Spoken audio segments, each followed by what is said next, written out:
right, so get this. Today's deep dive is about Johnny Somali, this live streamer who's basically become like a professional at pushing people's buttons. We've got a ton of articles about his crazy antics, especially this recent thing in South Korea. It's wild. Yeah. And it really makes you think, how far is too far?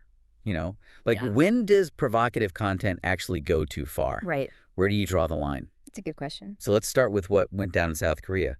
The articles say Somali got arrested for some pretty outrageous stuff, like he kissed the Statue of Peace. Oh, wow. I know, right?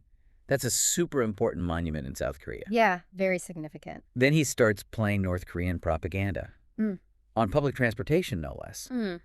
And just generally being super disruptive. It's like he was going out of his way to break all the social norms. I mean, you have to understand the cultural context here. That statue that he kissed, that commemorates the women who were forced into sexual slavery by the Japanese military during World War II. It's a really sensitive issue for South Koreans. It's like a symbol of national trauma, but also resilience. Yeah. So for Somali to just casually kiss it, it's no wonder people were outraged. For sure. And it sounds like he might actually face some serious consequences this time. The articles say he's being charged with hindering business operations, suspected drug use, and even violating South Korea's National Security Act. By spreading that North Korean propaganda, he could be looking at a 10-year prison sentence. Wow. Which is a lot different than that slap on the wrist he got in Japan last year. Yeah, the National Security Act is a pretty big deal in South Korea. Right. I mean, the country obviously has a long and complicated history with North Korea, and they take any potential threat to national security very seriously. Makes sense. It's interesting, though. It's not just what Somali did, it's that he kept doing it, like playing the propaganda multiple times. Yeah. In public spaces. That's going to raise some eyebrows. Yeah, it's almost like he was deliberately trying to provoke them. Right. Speaking of poking the bear, the articles also mentioned a bunch of incidents that Somali pulled off in Japan last year. Like he was shouting Fukushima at construction workers, making jokes about atomic bombs. He even got arrested for causing a scene at a restaurant. Really? Yeah, with like loud noises and stuff. What was he doing? They didn't really go into detail, but it sounds like he was being intentionally disruptive. Huh. It definitely seems like there's a pattern here. Yeah, for sure. Like he's intentionally targeting these sensitive cultural points. Yeah. And just being as disruptive as possible. Interesting. It makes you wonder, is this all just a big performance for his online audience? Or is there something more to it? Right. Like, what's his motivation here?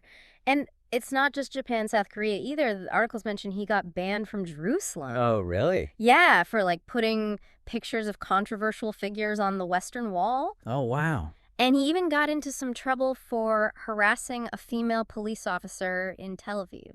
So it's like he's picking these places on purpose, these cultural hotspots where he knows he can get a reaction. Right. It really makes you think, is this all just a show for his online audience? Like, is that what this is all about? Well, he's definitely built a following based on this kind of outrageous behavior. And controversy definitely gets people's attention. But you got to think about the impact it has, not just on his viewers, but the people he's targeting. Right. Like, these aren't just ideas or concepts. These are real people being affected by his actions. Yeah. People who are actually offended and hurt by what he's doing. Right. It's easy to get caught up in the shock value and forget that there are real consequences for both Somali and the people he's messing with. Yeah. This whole thing brings up some really interesting questions about freedom of expression, especially in the digital age. Like, how do we balance free speech with protecting people and cultures from harm? Exactly. And where do we draw the line between harmless provocation and something that's actually dangerous? These are questions that are becoming more and more relevant as the world gets more interconnected. For sure. I mean, think about it. What one person thinks is a harmless prank could be deeply offensive to someone on the other side of the world. And it's not just about people's feelings either. We're seeing how these online stunts can have real-world legal consequences. Somali might have thought he was just pushing boundaries. Right. But now he's facing serious charges. Absolutely. This case really shows how important it is to understand the laws and culture of the places you visit, both physically and online. Sure. What's okay in one country could be a serious offense in another. Right. And with the internet kind of blurring those lines, it's more important than ever to be aware of what you're doing. It's like we're all trying to figure out the rules of this new digital world, and there's no easy answers. It's complicated. Definitely a lot of gray areas. But I think this whole situation with Somali is a wake-up call.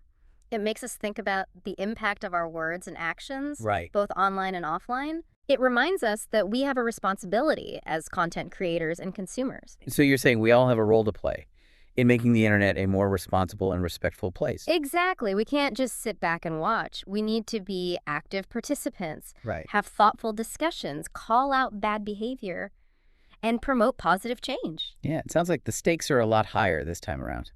Yeah, for sure, a potential 10-year prison sentences. That's way different than just a fine. Makes you wonder if this is it, you know? Like, is this the time that Somali finally faces some real consequences? Right. Or will he somehow manage to get away with it again? I guess we'll have to wait and see. But I think this case is going to be really interesting. It'll be a real test of how far you can push things in the digital age. Yeah, because if he gets off easy again, what kind of message does that send? Like, there are no consequences for this kind of behavior. Exactly. It could encourage other people to do the same thing. And then we'll see even more of these cultural clashes and online controversies. So this isn't just about Johnny Somali anymore. It's about the future of online content creation and what kind of online world we want to live in. That's a really good point. It's about setting an example and Right. figuring out what's acceptable and what's not in this new digital landscape. Well, you've definitely given us a lot to think about. As we wrap up this deep dive into Johnny Somali's world, we're left with this big question. Will he finally have to face the music?